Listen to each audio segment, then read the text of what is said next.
नमस्कार, मैं दुर्गेंद्र चौहान। उत्तर प्रदेश में रोजगार की लड़ाई कपड़ों तक आ पहुंची है। दावे उत्तर प्रदेश की सरकार ने ये कहा है कि अब तक जो मुख्यमंत्री योगी आदित्यनाथ का कार्यकाल है उसमें 6 लाख लोगों को सरकारी नौकरियां दी गई और 1.5 करोड़ से अधिक लोगों को रोजगार के अवसर उपलब्ध कराए गए। लेखपालों को मुख्यमंत्री जी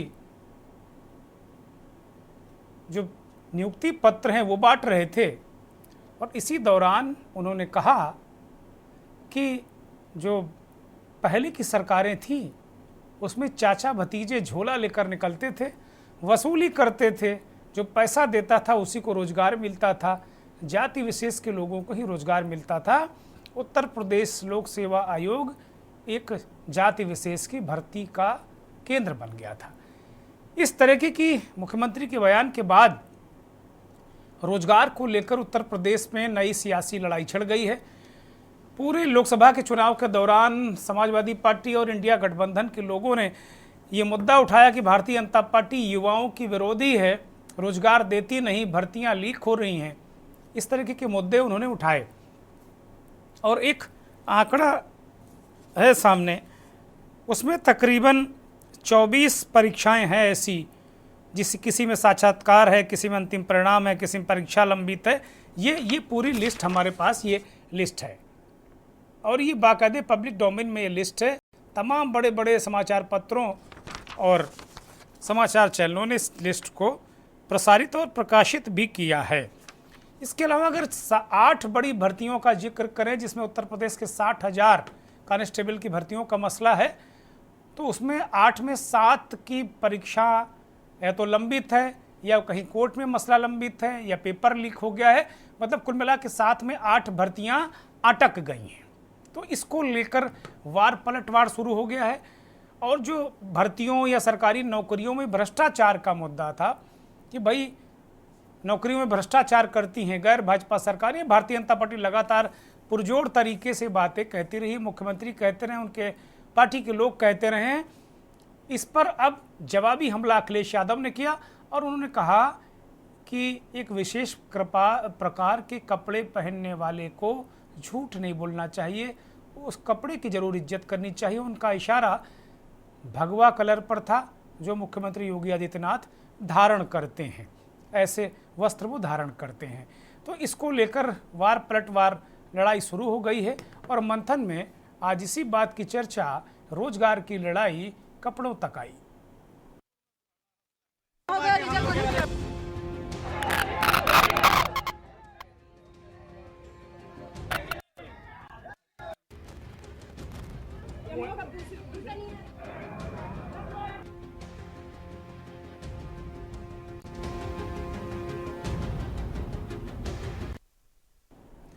यूपी में भर्ती परीक्षाओं या कहिए कि नौकरी की लड़ाई कपड़ों तक आ गई है और ये लड़ाई कैसे शुरू हुई, कहां से शुरू हुई, ये 2 बयान सुन लीजिए आप। 2017 के पहले क्या होता था? ये जो भर्ती आधे लेखपालों के पद खाली पड़े हुए क्यों पड़े हुए थे? क्योंकि भर्ती नहीं होती थी। भर्ती की प्रक्रिया में तमाम होल थे। भर्ती की प्रक्रिया को पहले ही चाचा भतीजे की जोड़ी वसूली के लिए निकल पड़ती थी और पूरा खानदान अलग अलग जिले आवंटित हो जाते थे। मुझे याद है लेखपालों की भर्ती की एक प्रक्रिया को कैसे इन्होंने दागी बना दिया था। लेकिन एक ये प्रक्रिया है, पत्रकार साथी जानते हो कि कुछ कपड़े पहनने के बाद किसी को झूठ नहीं बोलना चाहिए। हाथरस में जो वस्त्र होते हैं, कई बार वो वस्त्र इसकी भी पाबंदी लगाते हैं कि आप झूठ नहीं बोल सकते हैं, आपको सत्य ही बोलना पड़ेगा। तो कम से कम अगर वो खुद नहीं बोल सकते हैं तो उन कपड़ों का ख्याल रखें जो उन्होंने वस्त्र धारण किए हैं। और ये अपना छिपाना चाहते हैं कि हाई कोर्ट ने कॉपियां बदल दी। आपको जानकारी होगी कि कितनी कॉपियां बदली गई और ये हर नौकरी में इन्होंने घोटाला किया। ये हर नौकरी में इसलिए घोटाला करते हैं क्योंकि इनके अपने लोग कैसे एडजस्ट हो जाए। PCS जे की अभी हाल में जो परीक्षा हुई है उसमें भी इस तरह का आरोप लगा कि 50 कापियाँ बदली गई, जिसका अखिलेश यादव जिक्र कर रहे हैं। वो कह रहे हैं कि तमाम तरीके की जो परीक्षाएं हैं उनमें बंदरबाट किया गया है, खेल किया गया है, रिजल्ट नहीं आए हैं। और नीट को लेकर भी लगातार विपक्ष हमलावर है, संसद में भी इस बात का मुद्दा उठा, बहुत सारी चीज़ें लगातार ही उठी। लेकिन रोजगार एक ऐसा मुद्दा है जो आम आदमी से जुड़ा है, आम युवा से जुड़ा है, और इसको लेकर जाहिर सी बात है कि राजनीतिक दलों की चिंता है अपनी अपनी। समाजवादी पार्टी के साथ इस चुनाव में बहुत बड़े तादाद में युवा खड़ा नजर आया रोजगार के मामले में, क्योंकि उन्होंने रोजगार का मुद्दा उठाया, अग्निवीर का मुद्दा उठाया, पेपर लीक भर्तियों का मुद्दा उठाया। नीट का मुद्दा भी इस वक्त विपक्ष बहुत मजबूती के साथ उठा रहा है। भले ही सीधे उसका रोजगार से मसला नहीं है, लेकिन नीट भी कहीं ना कहीं पढ़ाई करके जो बच्चे निकलेंगे, डॉक्टर बनेंगे, तो उनके भी रोजगार और समाज के एक बड़े वर्ग की सेवा का भी मसला है, इसमें भी जुड़ जाता है। तो कुल मिलाकर ये स्थिति परिस्थिति लखनऊ में यूपी SSSC के अभ्यर्थी 1200 पद हैं और इनको लेकर 5 साल से 2018 में ये पद निकले थे और अभी 5.25 साल हो गए हैं, उनकी भर्तियां नहीं हो पाई। उन्होंने प्रदर्शन किया है, हंगामा किया है। हमारे सहयोगी ने ऐसे लोगों से बातचीत की है, कई अभ्यर्थियों की भी हम बातचीत आपको सुनवाएंगे जो नौकरी के लिए सड़क पर संघर्ष कर रहे हैं। हम लोग जो है कि हम अधीनस्थ सेवा चयन आयोग के पिकअप भवन पे आए हुए हैं और हम लोग जो है कि जेई 2018 की भर्ती से रिलेटेड ये प्रोटेस्ट करने आए हैं। प्रोटेस्ट का क्या मतलब है, हम अपने अंतिम परिणाम के लिए हम आयोग में जो है आए थे और सचिव सर से मुलाकात करना चाहते हैं, क्योंकि हम जब भी आयोग आए हैं तो सचिव सर ने बस यही कहा कि बस आपका रिजल्ट अगले प्रायोरिटी में लगा हुआ, आपका रिजल्ट ही प्रायोरिटी में हम आपके रिजल्ट को देंगे, आपके अंतिम परिणाम को। हमारा वो हमेशा यही आश्वासन देते रहे कि आपका ही रिजल्ट बहुत प्रायोरिटी में, लेकिन हमारा ही रिजल्ट नहीं आता, बाकी सारे रिजल्ट आते हैं। यहाँ सर करीब 300-350 बच्चे आए थे और सब यही चाह रहे हैं कि सर हमारा जो 6 सालों से जो नोटिफिकेशन आए हुए 6 साल हो गए, उसका अंतिम परिणाम जिसका 2018 की वैकेंसी है, 2022 में पेपर होता है 4 साल बाद, और 2022 में जब पेपर होता है उसके बाद आज 2024 हो गया सर। 16 अप्रैल 2022 को एग्ज़ाम होता है, 2 साल से ज़्यादा का समय हो गया है, अभी तक अंतिम परिणाम नहीं आया सर। 6 साल हो गए सर, हम लोग को ये नहीं निर्धारित हो पा रहा है कि हम किस दिशा में आगे बढ़ें, क्या हम इसमें सेलेक्ट होंगे या नहीं होंगे। हम लोग 6 साल से भटक रहे हैं, सचिव साहब आज तक रिजल्ट हम लोगों का नहीं दे रहे। जब आते हैं हर हफ्ते हम लोग आते मिलने जेई 18 फाइनल रिजल्ट के लिए, जब हम लोग आते मिलने के लिए केवल आश्वासन सचिव साहब देते हैं। सचिव साहब के भी बाल बच्चे होंगे, लेकिन हम लोगों को कोई सुनने वाला नहीं। प्रशासन में सर आपसे गुजारिश है कि हमारा रिजल्ट दिला दिया जाए। हम लोग बहुत भी गुहार लगाई है, वहाँ जनता दरबार में गए हुए, लेकिन हमारे सुनने वाला कोई है ही नहीं। हर बार 15 दिन बाद आपका रिजल्ट आ जाएगा, ऐसा बोला जाता है सचिव सर के द्वारा। कहते रिजल्ट आ जाएगा।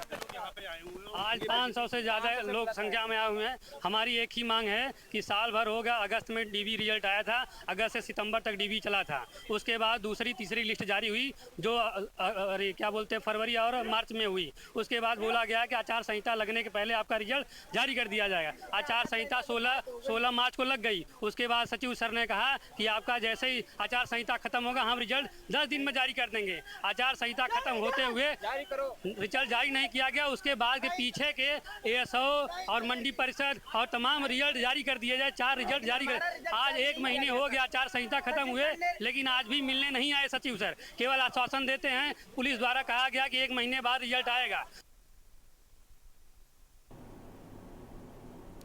आपने देखा कि किस तरीके से ये अभ्यर्थी 6 साल से संघर्ष कर रहे हैं।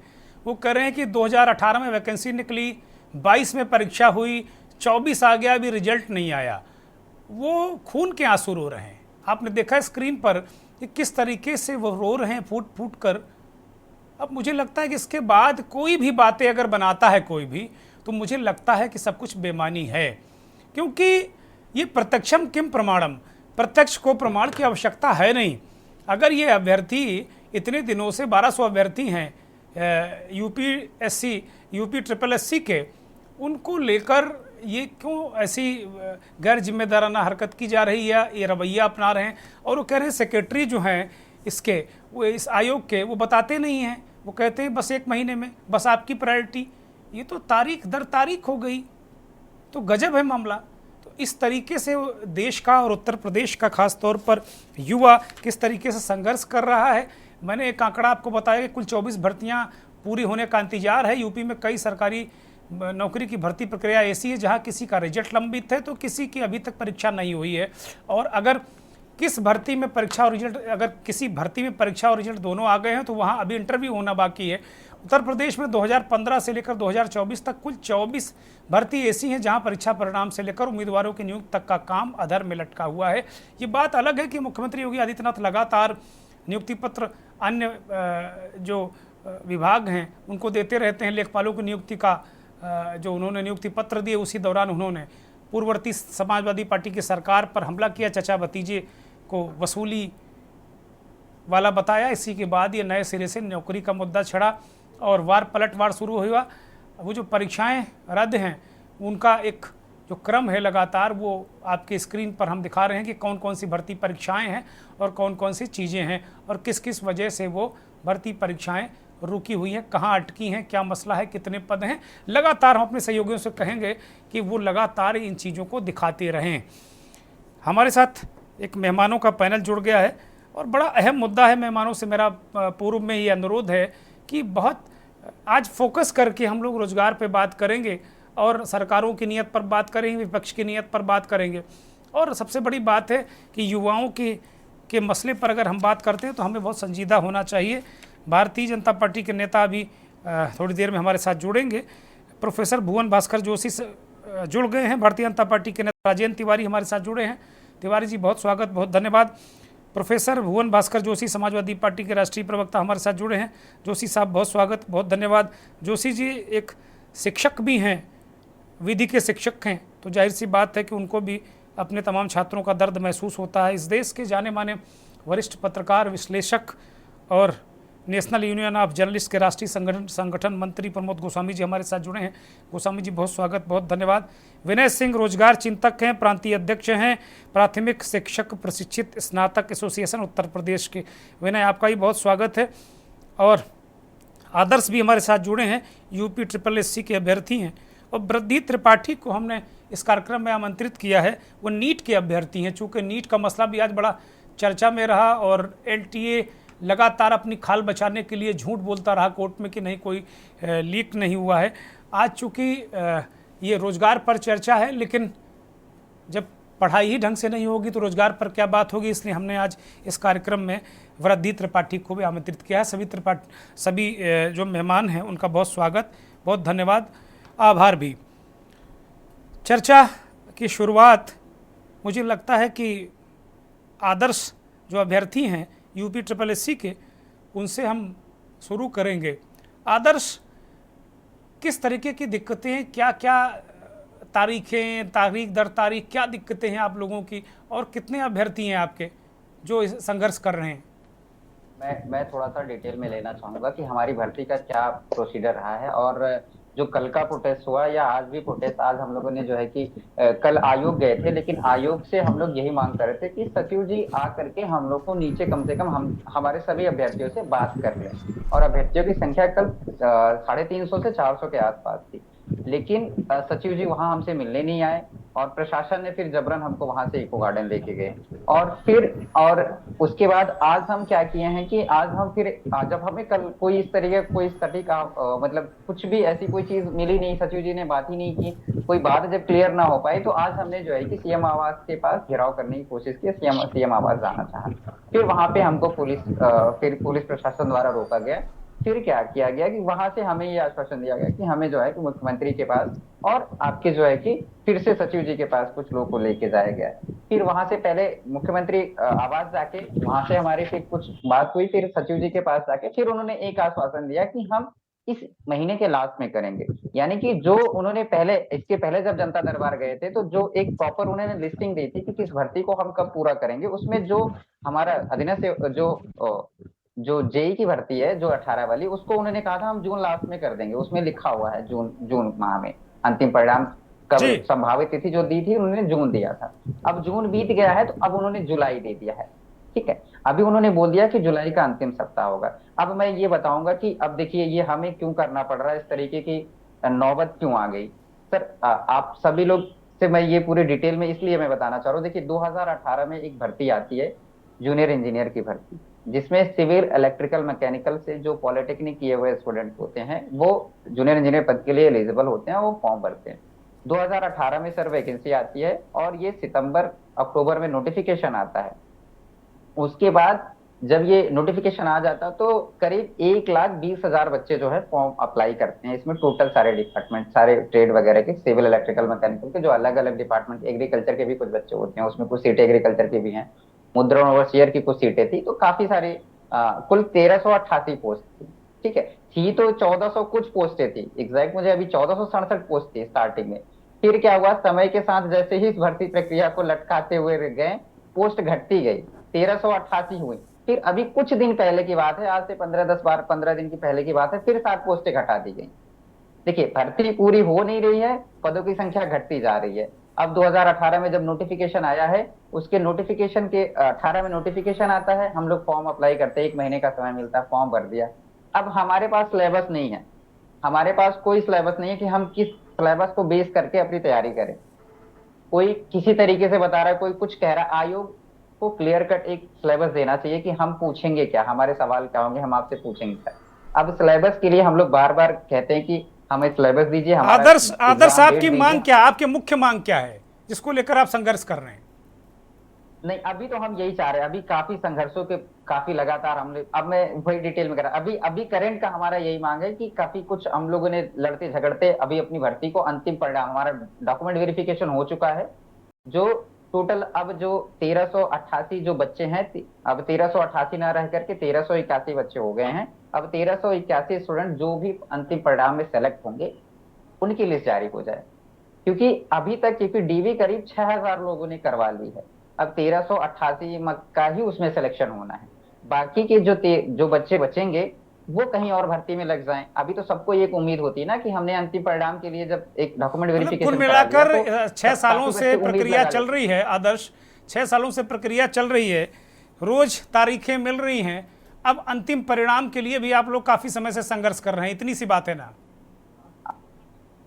और ये अभी से नहीं कर रहे हैं, ये सर 13 को हमारी अंतिम डीवी हो चुकी थी और 13 सितंबर के बाद अभी तक आप सोचिए लगातार ये अब भर्ती प्रक्रिया में जैसे सब कुछ हो चुका है, अब अंतिम परिणाम देना है। अब अंतिम परिणाम ये देने में अगले महीने ऐसे 6 महीने से हमको टरकाया जा रहा है। ठीक है, 6 महीने से ज्यादा का। ठीक है राजेंद्र त्रिपाठी, लगातार आपकी सरकार मतलब ढोल मंजीरा लेके केंद्र से लेके राज्य तक, और आपका एक से एक अदना सा कार्यकर्ता बूथ से लेके नौकरी दे दी, मतलब गदर काट के रखी है।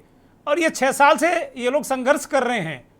ये जूनियर इंजीनियर के लिए बताइए, सारे विभागों में इतनी सारी जूनियर इंजीनियरों की जरूरत है उत्तर प्रदेश में।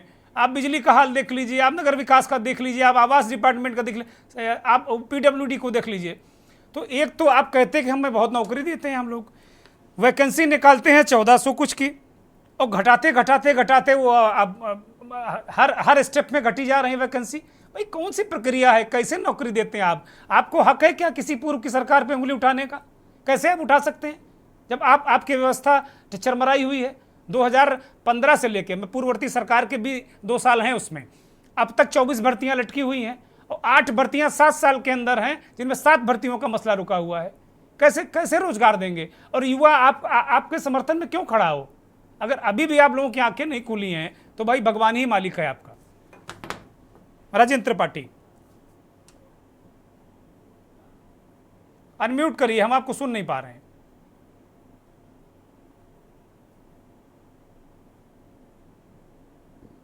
हेलो, बोलिए। अब सुन, हाँ जी, सुनाई दे रहा है? हाँ बोलिए। मैं ये कह रहा था दुर्गेश भाई कि हमारी सरकार की नीयत में कोई अंतर नहीं है। हम रोजगार देना चाहते हैं, बराबर रोजगार दे भी रहे हैं। आपने अभी लेखपाल की ही बात कही, इसके पहले हमने माध्यमिक शिक्षकों के लिए 62,000 पदों का 3 महीने के अंदर नियुक्ति करके रिकॉर्ड बनाया, तब तो किसी ने नहीं चर्चा की। ठीक है कि कुछ परिस्थितियां ऐसी रहती हैं कि कुछ नौकरियों का हो जाता है कि वो लेट होते रहते हैं। अब आपने खुद एक लिस्ट जारी किया है, उस लिस्ट को देख लीजिए कि कितनी नौकरियों के लिए हमारी सरकार अभी योगी आदित्यनाथ जी ने एक वो जारी किया है कि हर विभाग के जितने भी खाली पद हैं सब पर वो का डाटा मंगाया जा रहा है और सब पे नियुक्ति की जाएगी। अब उसका तो समय तो थोड़ा सा लगेगा ही। अरे की जाएगी, छोड़ो। मेरा सवाल ये भर्ती जो अटकी है इनका कुछ करो। मैं ये नहीं कह रहा हूं कि आप लंबे लंबे वादे करो, हर साल 2 करोड़ नियुक्तियां ना चाहिए भैया। अब युवा कह रहा माफ करो, हमें जो है उन्हीं को निपटा दो, आगे हम देख लेंगे क्या करना है। तो कार्रवाई चल ही रही है ना जी, कोई ऐसी वैकेंसी नहीं है जिसपे कार्रवाई नहीं चल रही है, कुछ न कुछ कार्रवाई चल रही है। ये राजेंद्र भाई आंखें खोलो, आंखें खोलो, ये लिस्ट है और ये कोई हमने नहीं लिख दी है, ये पब्लिक डोमेन में लिस्ट है। और ये जो आदर्श बैठे हुए हैं ये भुक्त भोगी हैं, ये झंडा लिए वहां अपनी नौकरी के लिए प्रदर्शन कर रहे हैं और आप वही एक रटा रटाया सा एक आदर्श वाक्य आप लोग पढ़ा देते हो। अब ना पढ़ेगी, अब उत्तर प्रदेश और देश की जनता भी नहीं पढ़ने वाली है आपका।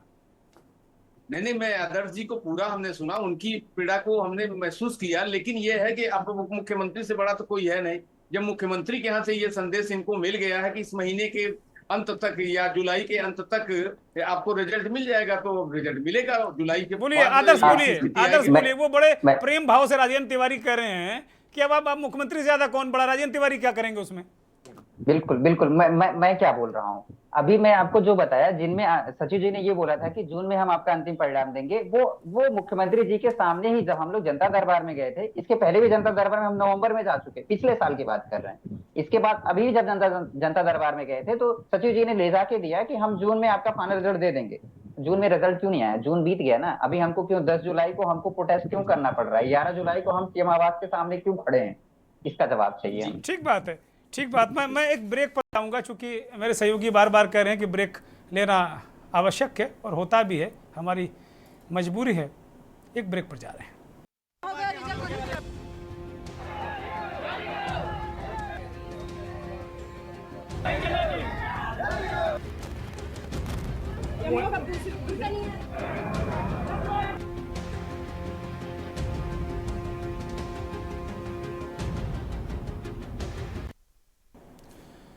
आज ये कार्यक्रम हम जरूर कर रहे हैं कि यूपी में नौकरी की लड़ाई कपड़ों तक आई, लेकिन दरअसल ये कपड़ों तक नहीं सीमित है, ये सड़क पर आ गई है।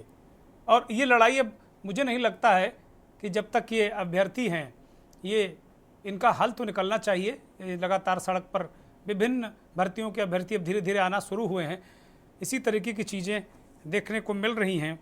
ब्रेक से पहले आदर्श यूपी SSSC के अभ्यर्थी हैं, जूनियर इंजीनियर बनना है, 6 साल से रास्ता देख रहे हैं। बहुत सारे लोग हो सकता है ओवर एज भी हो जाएं और वो किसी और भर्ती के काबिल ना हो। वो कह रहे हैं भाई मुख्यमंत्री जी के सामने ही ये बातें हुई थी और जून का वक्त दिया गया था। राजेंद्र तिवारी अब बताइए, है जवाब कोई आपके पास या फिर वही गोलमोल बातें?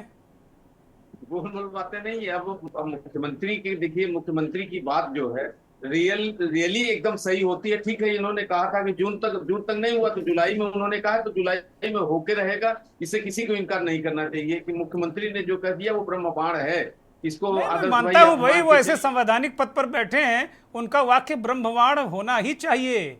ब्रह्मबाण, रामबाण, जितने बाण हैं, आप लोग वाणी तो चलाते रहते हो, जितने बाण हैं वो सारे चला दिए इन लड़कों ने। अब बेरोजगार बाण चढ़ाएगा, उससे बचिए आप लोग। राजेंद्र तिवारी, बेरोजगार को रोजगार का जब हम अवसर देंगे तो बाढ़ क्यों चलाएगा? इतनी भर्तियां निकलने वाली हैं, इतनी भर्ती निकल रही है कि रोजगार। हंस रहे हैं आदर्श, हंस रहे हैं आपकी बातों पे, कह रहे हैं क्या जमीनी हकीकत पे आओ महाराज। राजेंद्र तिवारी, पार्टी लाइन से थोड़ा हटके दिल से भी सोचो, आपके घर में भी नौकरी वाले लोग होंगे, नौकरी की जरूरत पड़ती होगी कहीं ना कहीं। हम तो बहुत चिंतित रहते हैं कि हमारे लड़के की नौकरी लग जाए कहीं। मेरी आवाज नहीं बोलने, राजेंद्र तिवारी को बोलने दीजिए। आदर्श, राजेंद्र तिवारी को मैं एक चीज कहूंगा कि जैसे आपने कहा कि मुख्यमंत्री जी ने जो है कि सारे विभागों से लिस्ट मंगाई है, आज मुख्यमंत्री जी को इस चीज के लिए आज याद आया है युवाओं को नौकरी देनी है। क्यों हमारे 6 साल को क्यों बर्बाद किया उन्होंने? आज वो 10 साल, कितने साल से मुख्यमंत्री, 17 के बाद वो मुख्यमंत्री है ना, 5-6 साल वो क्यों कहाँ सोए हुए थे? उनको नहीं लग रहा था कि रोजगार चाहिए? क्यों नहीं चाहिए था? हमारे 6 साल को कौन लौटा पाएगा बताइए आप? हमारी 6 साल आप लोगों ने कहा था ना सपा सरकार बहुत खराब है, इसीलिए तो उत्तर प्रदेश की जनता ने आपको 2-2 बार मौका दिया। आपकी बातों में आ गई जनता ना कि बहुत खराब सरकार अखिलेश यादव की, चचा भतीजे झोली लेके पैसे वसूलते थे, मान लिया दोनों वसूलते थे, लेकिन इतना कह देने से जिम्मेदारी से कोई नहीं बचेगा भाई। पहले परीक्षाएं तो होती ही नहीं थी, केवल लिस्ट आते थे तो वो अच्छा घर में ले जाके भर्ती कर देते थे। आप लोग फिर कोर्ट क्यों नहीं गए? इतनी सी भर्तियों के अलावा आप कोर्ट जाते, भर्तियों को निरस्त कराते।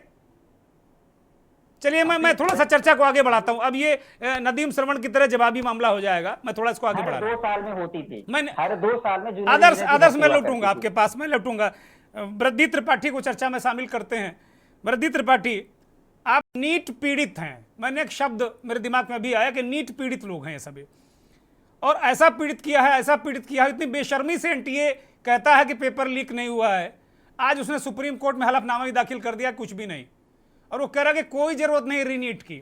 मुझे ऐसा लगता है कि बहुत बड़ा घपला इन लोगों ने करके रखा है। अगर री एग्जाम हो जाएगा तो जिन लोगों से ठेका ले रखा है डॉक्टर बनवाने का, एक बड़ी राशि का खेल है, मुझे ऐसा लगता है। और जाहिर सी बात है कि पढ़ाई से रोजगार जुड़ा हुआ है। तो वृद्धि त्रिपाठी, जो इस तरीके के जो कॉम्पिटिटिव एग्जाम्स हैं उनको लेकर और फिर रोजगार को लेकर क्या नजरिया रखती हैं आप? सर, जैसे कि हर एग्जाम की या हर एक एम्प्लॉयमेंट की अपनी पर्टिकुलर एज होती है। हम उस एग्जाम में तो तब बैठ पाएंगे किसी भी एम्प्लॉयमेंट के लिए जब हम काबिल होंगे, पढ़े लिखे होंगे। यहाँ तो हम अपने नीट के लिए पेपर देते हैं, 4 मई को रिजल्ट आता है, 5 मई को हम पेपर देते हैं, 4 जून को रिजल्ट आता है, और उसके अंदर पता चलता है कि पेपर लीक हो गया। फिर हमसे बोला जाता है कि हम रीनीट कराएंगे या हम और कोई व्यवस्था करेंगे। उसके बाद हमें बताया जाता है केवल 1565 या 66 बच्चों के साथ ही दिक्कत थी, सबके साथ ही दिक्कत नहीं थी। फिर बोला जाता है पेपर में कोई गड़बड़ी ही नहीं थी। अभी तक काउंसलिंग भी नहीं होती है। रोजगार तक तो हम तब पहुंचेंगे जब हम अपने पहले कदम की सीढ़ी चढ़ेंगे, पढ़ाई हम उस लेवल पर करेंगे। हमें तो यहाँ पढ़ने का मौका ही नहीं दिया जा रहा है। हमारी तो कॉलेज की काउंसलिंग ही नहीं स्टार्ट हो रही है। हम किस कट ऑफ के साथ अपनी काउंसलिंग स्टार्ट करें? एम्स में ऑल इंडिया 65 या 67 बच्चों की फर्स्ट रैंक आई, और एम्स में उनके पास सीटें नहीं है। वो पढ़े कहाँ जाकर? जब पढ़ेंगे तभी तो वो एम्प्लॉयमेंट की तरफ आएंगे। ठीक बात है। और नारा होता है कि जब पढ़ेंगे बेटियां तभी बढ़ेंगी बेटियां। इस तरह के लुभावने नारे। पढ़ने के लिए जगह ही नहीं, हम कहाँ पढ़ेंगे? बताइए भाई, राजेंद्र तिवारी जवाब दीजिए। एक बेटी पूछ रही है कि जब पढ़ेंगे नहीं तो कैसे आगे बढ़ेंगी बेटियां। अब इसमें भी आप कोई निकाल लाएंगे कि अब फला जी ऐसा कर रहे हैं और ढिका जी ऐसा कर रहे हैं। अब ये सब मैं बता रहा हूं, सुनने वाला नहीं कोई यूथ आपका। अब युवा आपकी बात नहीं सुनेगा जब तक कोई ठोस बात नहीं करोगे आप। राजेंद्र तिवारी। सुरेश भाई, एकदम ठोस बात हो रही है, ऐसी कोई बातें नहीं हो रही है कि जो हवाई इन लोगों को जवाब दो ना। हम तो संतुष्ट हो जाएंगे आपकी बातों से, हम पत्रकार हैं, हम संतुष्ट हो जाएंगे, लेकिन इनको जवाब देना पड़ेगा ना। और नहीं संतुष्ट होंगे तो आप धमका दोगे हमें, हम ऐसे संतुष्ट हो जाएंगे। यही कह रहे हैं। अब तो मामला सुप्रीम कोर्ट में है, दूध का दूध पानी का पानी हो जाएगा। आप कोर्ट की आड़ ले लिया आपने। बिल्कुल, सुप्रीम अगर पहले ही आप ये कर देते, बेशर्मी से आपके शिक्षा मंत्री कहते कि हम ये ना कहते और रीनीट करा लेते, तो क्यों दिक्कत होती? आज क्यों वृद्धि त्रिपाठी को कहने का मौका कैसे मिलता? उसमें भी अगर आप बात करें दुर्गेश भाई, तो 2 चीजें हैं। कुछ लोग इस पे पक्ष में है कि फिर से परीक्षाएं होनी चाहिए, आधे से ज्यादा लोग ये हैं कि वो चाहते हैं कि परीक्षाएं न हो। तो ये एक नहीं, ये साउंड किया जा रहा है, ये साउंड किया जा रहा है उन्हीं लोगों को बचाने के लिए जो एक खास एक बहुत बड़ा वर्ग है जिनको डॉक्टर बनाना है। इस बार वो चल रहा मामला। बिल्कुल, लेकिन अब मामला तो सुप्रीम कोर्ट के अंदर है। माननीय न्यायालय से बहुत उम्मीद इन बच्चों को। मैं विनय सिंह के पास जाऊंगा। विनय सिंह रोजगार चिंतक हैं और एक संगठन प्राथमिक शिक्षक प्रशिक्षित स्नातक एसोसिएशन के अध्यक्ष भी हैं और नीट में भी बहुत दखल रखते हैं। विनय सिंह, ये नौकरियों का मसला, इसको कहीं कपड़ों से जोड़ दिया जाता है, कहीं वसूली से जोड़ दिया जाता है। ये तो बड़ा सीरियस मुद्दा है, इसमें कॉमेडी की जरूरत नहीं है किसी को। अनम्यूट करिए विनय सिंह। हाँ दुर्गेन जी, देखिए कि जब सरकार आई थी तो उस समय इन्होंने थोड़ा सा काम तेजी से किया था। 2019-20 में 12,000 प्राइमरी शिक्षकों की भर्ती हुई थी।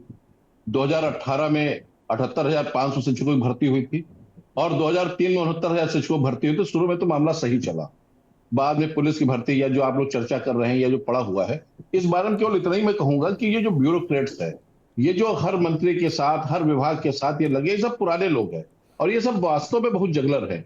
एक एक भर्ती कैसे फंसाया जाए, कैसे रोका जाए, किसको पार किया जाए, यही कारण है जो अभी ये हमारा ये छोटा भाई बेटे की तरह हमारे बैठा बोल रहा है कि 2018 में एक ही भर्ती निकली थी, सितंबर अक्टूबर में नोटिफिकेशन हुआ, 1,20,000 लोग अप्लाई किए, 1,388 पोस्टों से बाद में 1,381 हो गई और सब होने के बाद भी अभी तक उसको टाला जा रहा है। तो ये दिमाग किसका है? ये हमारे माननीय मुख्यमंत्री जी का दिमाग नहीं है। ये जो इनके अंदर कोई नहीं काम कर चल रहा है, ये सही बात नहीं नहीं बता पाते। दूसरा चीज, नीट की बात आपने कही, तो नीट में भी हम कई डिबेट में रहे हैं। नीट में भी इतना बड़ा मुद्दा था जो आज की मतलब जब यूपी में होता, सीपीएमटी होता था, दिल्ली में डीपीएमटी होता था, बाद में ऑल ओवर इंडिया रैंक का एग्जाम होने लगा। कभी ऐसी स्थितियां नहीं आई कि एक साथ 67 बच्चे आ जाना। यह खेल नहीं, घोटाला नहीं, महाघोटाला। आप सोचिए उन बच्चों की स्थिति क्या होगी। अब ये क्या निर्णय करेंगे? एक बात हम आपको और बताएं कि बहुत सारी चीजें होने के बाद जो घोटाले में सबसे बड़ा जो खेल आ रहा है, वो जब इन्होंने पहले अप्लाई बच्चों के लिए वो पोर्टल खोला तो करीब 23,81,833 बच्चों ने अप्लाई किया। तो भाई पोर्टल तो कोई भी जॉब होगा एक ही बार खोला जाता है और बता के खोला जाता है कि दिनांक इतने से दिनांक इतने तक पोर्टल खुला रहेगा और आप लोग अप्लाई कीजिए, सब उनके उसमें आ जाता है, साइट पे आ जाता है।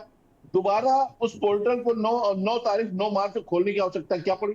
जब 9 मार्च को पोर्टल वो खोला गया तो उसमें लगभग 24,000 बच्चों ने और वो किया, वो संख्या बढ़ के 2,24,06,079 हो गई। तो दोबारा पोर्टल खोलने की जरूरत क्या थी? कौन सी ऐसी बात आ गई जो आपको दोबारा पोर्टल खोलना पड़ा? बस यही सबसे बड़ा खेल है।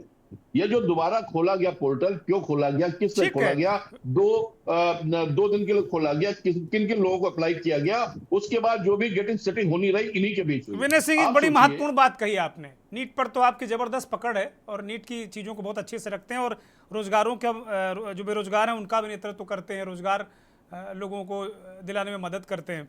विनय सिंह, आपने कहा ना कि ये ब्यूरोक्रेट का खेल है, ये पुराने ब्यूरोक्रेट है, क्या इशारा है? अखिलेश यादव करा रहे हैं क्या अभी भी?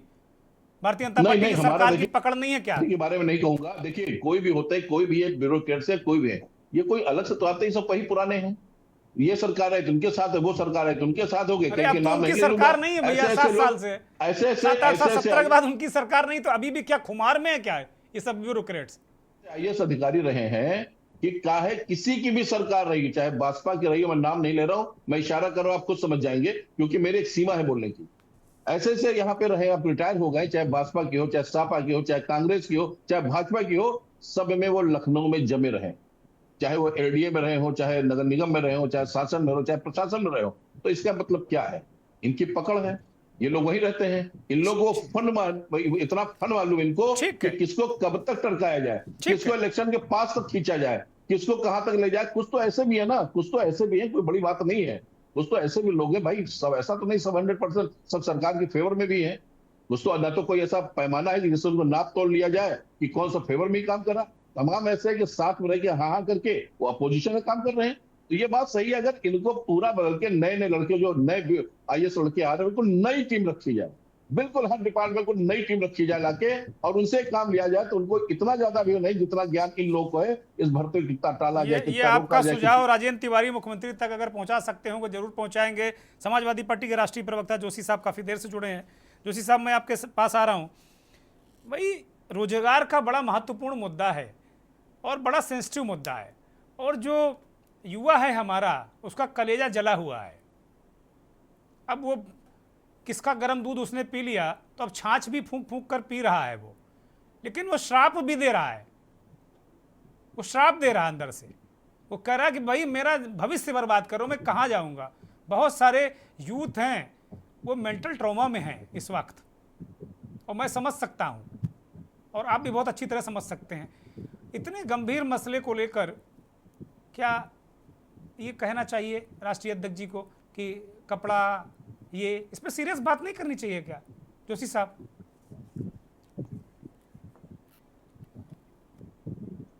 अनम्यूट करिए, हम आपको सुन नहीं पा रहे हैं प्रोफेसर जोशी।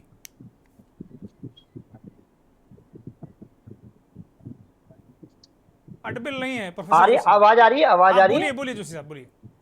हेलो, आवाज आ रही है? हाँ बोलिए।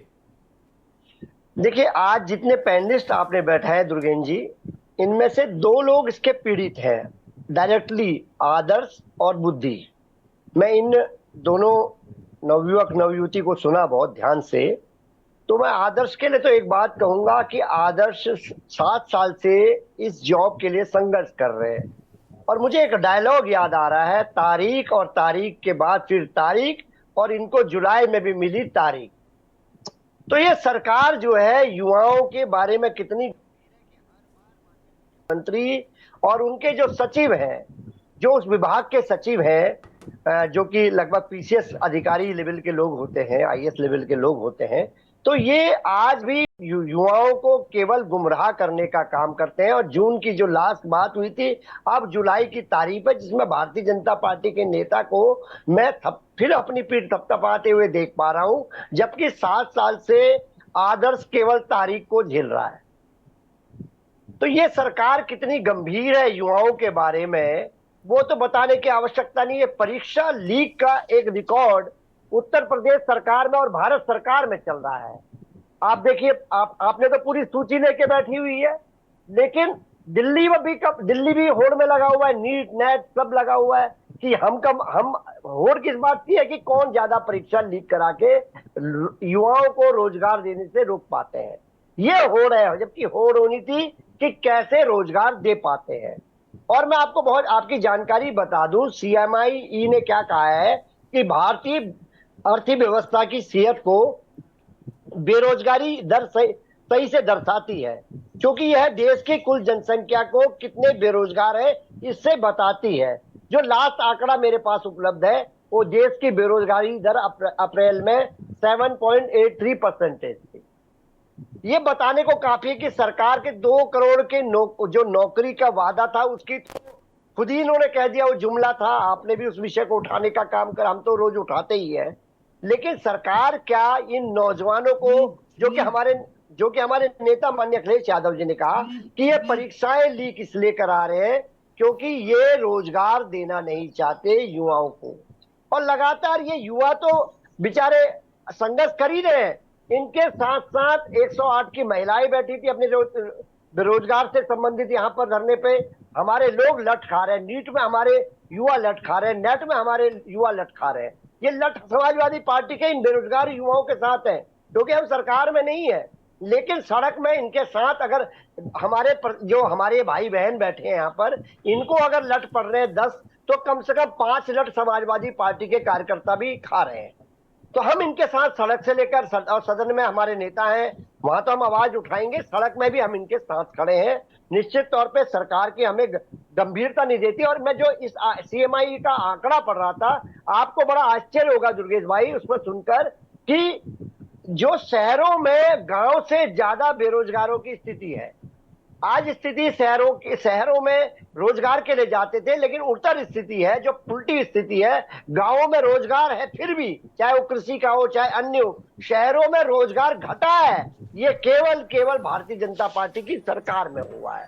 और मैं इस बात में भी आपके साथ हूं दुर्गेश जी, आपका हमारा लगातार वार्तालाप इस डिबेट के माध्यम से होता रहता है। हम ये मानना है कि इसमें राजनीति नहीं होनी चाहिए, क्योंकि ये हमारे आने वाले नौनिहालों का, हमारे युवाओं का, हमारे जो भविष्य है उनका मामला है। तो निश्चित तौर पे मैं तो केवल अपने छोटे भाई आदर्श को और बुद्धि को यही कहना चाहूंगा कि इस बार ये योगी जी की आखिरी तारीख हो, वरना आप धरना करिएगा, हम लोग भी वहां पर आएंगे। हम लोग आपका साथ वहां पर दे सकते हैं, हमारे को बताइएगा, हम लोग खुद आएंगे वहां पर, क्योंकि जैसा हमारे भारतीय जनता पार्टी के नेता ने कहा है कि ये राम बाण है, आखिरी बाण है, जो भी अस्त्र शस्त्र सब छोड़ दिया है।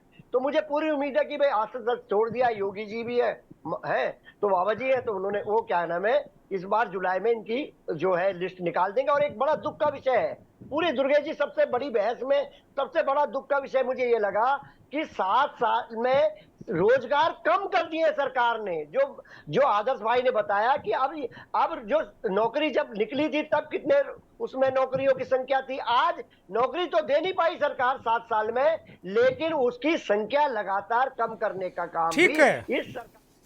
ये एक बड़ा दुखद विषय पहलू इसमें लगा। और बाकी मैं बुद्धि के लिए एक बात कहते हुए, आप चाहे मुझे समय कम दे दीजिएगा, मैं इतना कहना चाहता हूं कि एचआरडी मिनिस्टर का बुद्धि आपने भी सुना होगा, देश ने भी सुना होगा। उन्होंने शुरू में तो जब गिरफ्तारी भी हो गई बिहार में एक अन्य राज्य में, तब भी वो कहते रहे ये केवल हल्का एक नकल का मामला है, चीटिंग का मामला है, ये कोई इसमें घोटाला नहीं है। जब सुप्रीम कोर्ट में संज्ञान लिया, पेरेंट्स गए, उनके बच्चे गए, तब जाके आप लोगों को हमको न्याय मिल पाया। और अब मुझे लगता है कि इसका जो भी परीक्षा चाहे आगे कराने का हो, और आप लोगों को ऑल दी बेस्ट, आप दोनों स्टूडेंट। ठीक है, थैंक यू प्रोफेसर जोशी। मैं माफी के साथ में प्रमोद गोस्वामी जी की तरफ रुख करूंगा, काफ़ी विलम्ब से उनके पास जा पा रहा हूँ, चूँकि मेरा आज मंतव्य भी यही था कि मैं आखिरी में उनके पास जाऊँ। सारी डिबेट का निचोड़ एक लंबा 50 साल का पत्रकारिता का अनुभव। गोस्वामी जी, रोजगार एक बड़ा अहम मुद्दा है और इसको लेकर दावे प्रतिदावे इसी में नेता राजनीतिक उड़ा देते हैं। जमीन की हकीकत आदर्श और वृद्धि जैसे जो युवा हैं ये बताते हैं। ये हकीकत पद कम हो गए, ये हमको आपको भी हवा नहीं लगती। गोस्वामी जी अनम्यूट करिए।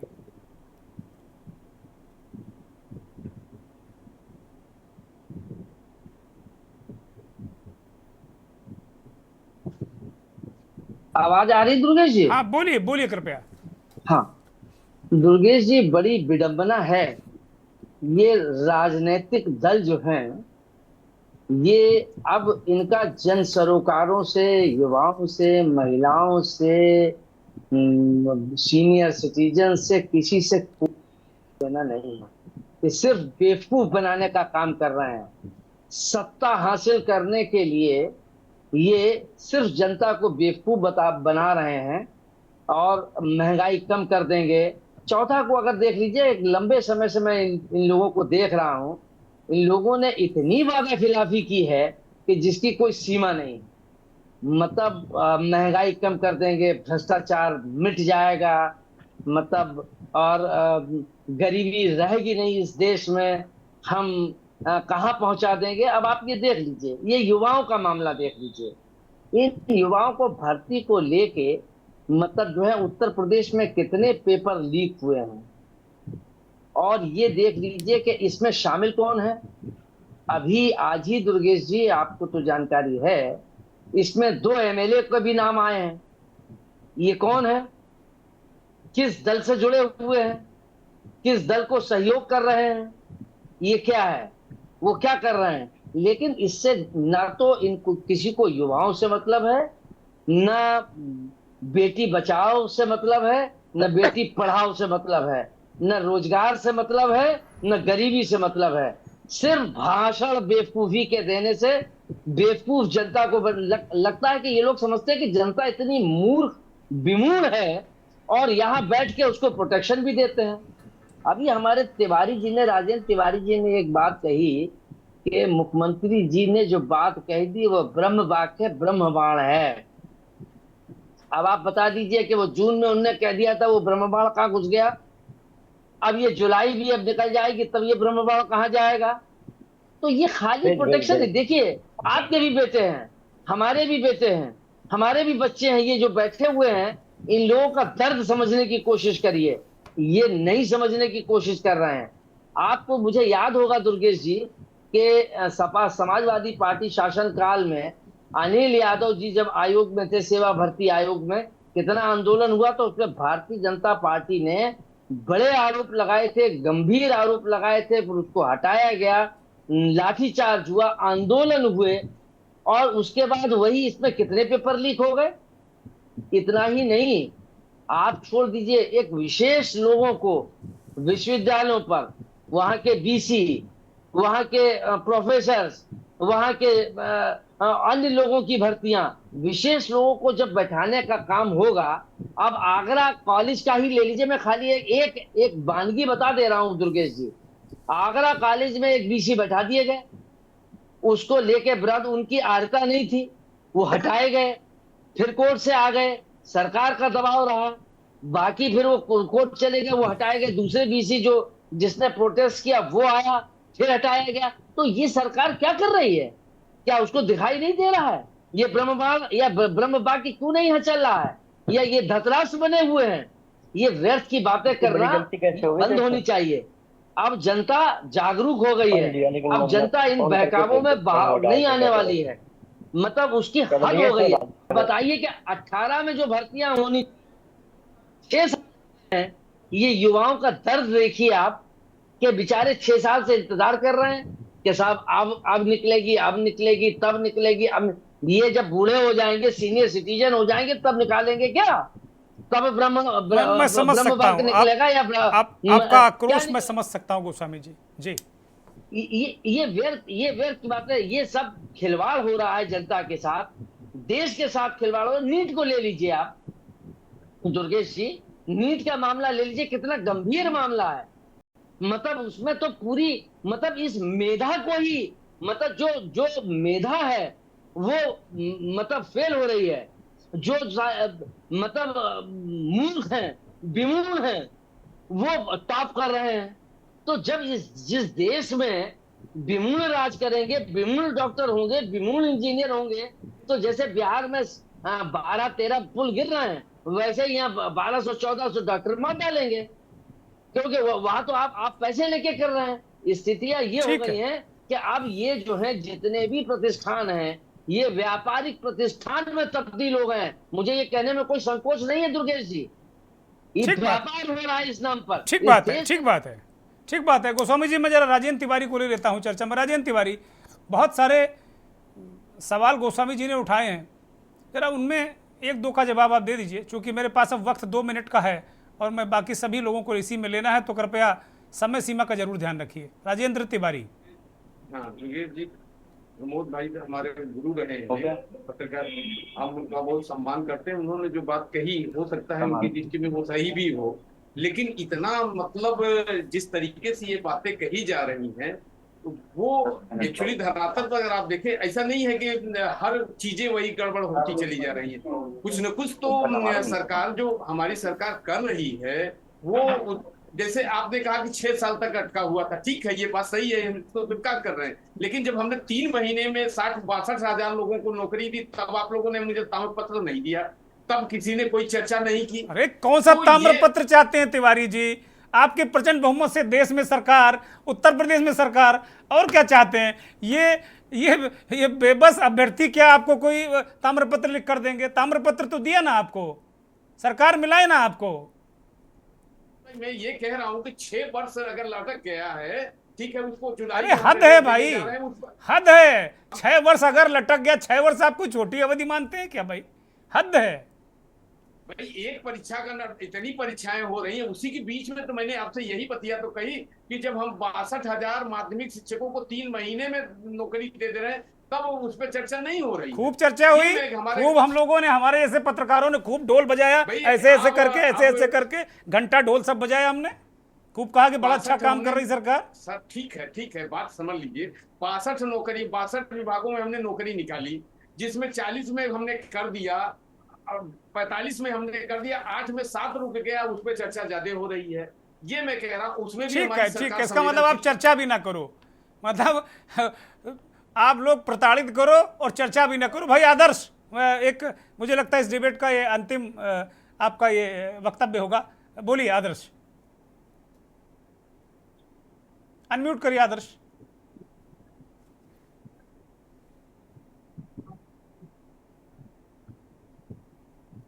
हम आपको सुन नहीं पा रहे हैं।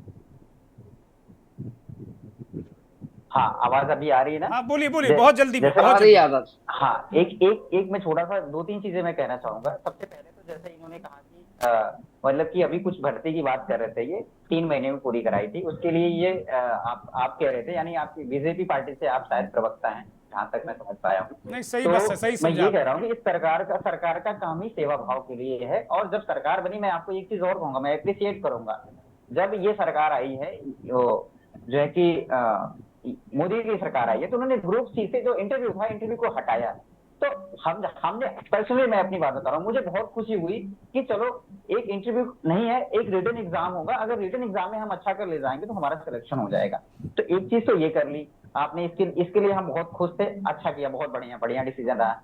लेकिन जो पारदर्शिता के नाम में हर भर्ती को आप कह रहे हैं ना, बहुत सारी, पता नहीं आपके पास कौन सी लिस्ट है मुझे नहीं पता, आज तक से 10 तक का कल एक कार्यक्रम रिकॉर्ड हुआ था, मैं आपसे रिक्वेस्ट करूंगा आप उस कार्यक्रम को जरूर देखिएगा, ठीक है। वहां पे आपको दिखाया गया, हमने पूरी लिस्ट बनाई थी, यहाँ तो मैं आपको दिखा नहीं पाऊंगा, वहां सारी लिस्ट है कि अधीनस्थ सेवा चयन, मैं अधीनस्थ की बात करूंगा, बाकी आप लोक सेवा आयोग उत्तर प्रदेश की देख रहे हैं ना, पीसीएस भर्ती लीक होती है, में सीन क्या बन गया आप सोचिए। पीसीएस जैसे आयोगों से पेपर लीक हो रहे हैं, एनटीए के पेपर लीक हो रहे हैं, पुलिस का पेपर भर्ती क्या सीन है, आप ही की भर्ती, आप पारदर्शिता की बात करते हैं ना, आप ही की सरकार की, देखिए मैं पर्सनली मैं किसी सरकार का विरोध नहीं कर रहा हूं, लेकिन मैं आपकी बातों का जवाब दे रहा हूं कि आप आदर्श आपकी आवाज जा नहीं रही है। आदर्श, आप ही की सरकार में वीडियो की भर्ती आई थी, वीडियो की भर्ती 2018 में आई थी सर, आप ही की सरकार ने बताया कि भर्ती में धांधली। ठीक है आदर्श, आपकी आवाज आ नहीं पा रही, मैं चूंकि मेरे पास अब वक्त नहीं है ज्यादा, मैं वृद्धि त्रिपाठी को लेता हूं। वृद्धि, इस समस्या का हल क्या है? आदर्श मैं रोक रहा हूं आपको। वृद्धि त्रिपाठी, इस समस्या का हल कैसे कैसे होगी है?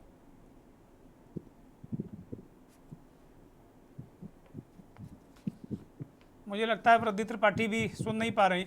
जोशी साहब एक फाइनल कमेंट छोटा सा, अनम्यूट करिए।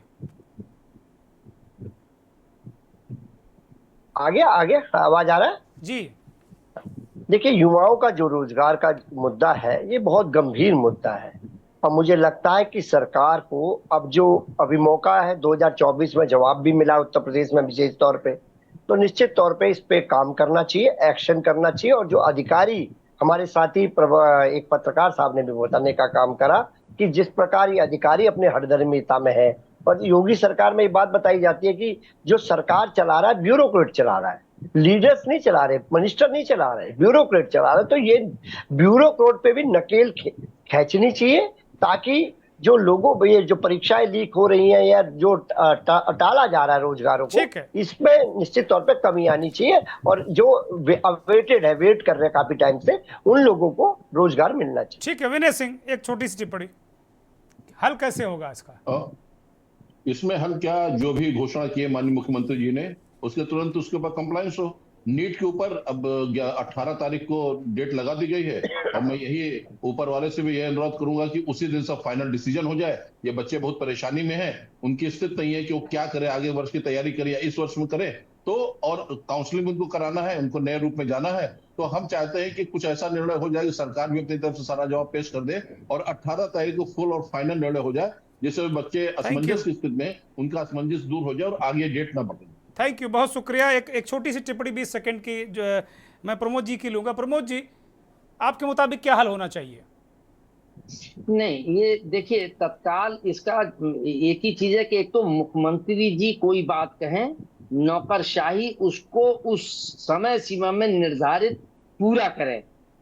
और ये जो अभी बात कही कि और नियुक्तियां निकल रही हैं, पेपर लीक ना हो, युवाओं के भविष्य से खिलवाड़ ना हो, उनके जो भी रिजल्ट हैं वो तत्काल आए, भर्तियां हों, युवाओं की जो समस्याएं उनका निराकरण सरकार करे, और नौकरशाही की जो टालने की आदत है, घुमाने की आदत है, विलंब में ले जाने की आदत है, इस पर करे। और ये जो प्रतिष्ठान है, जो मैंने एक बात बहुत संकेतों में कही है कि ये संस्थान अब व्यापारिक प्रतिष्ठान बनते जा रहे हैं, ये प्रतिष्ठान व्यापारिक न बने, इस पर प्रभावी और कड़ी कार्रवाई करें, तभी लोगों को राहत मिलेगी। बहुत शुक्रिया बहुत शुक्रिया प्रमोद जी, बहुत शुक्रिया राजेंद्र तिवारी, प्रोफेसर जोशी, विनय सिंह, वृद्धि त्रिपाठी, आदर्श, आपका भी बहुत धन्यवाद।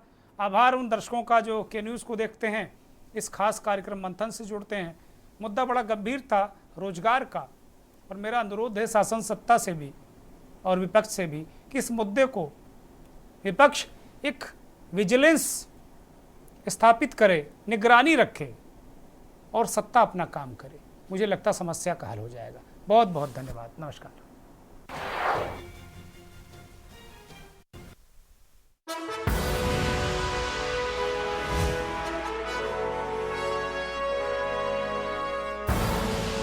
आप देख रहे हैं के न्यूज, खबरों का सारथी।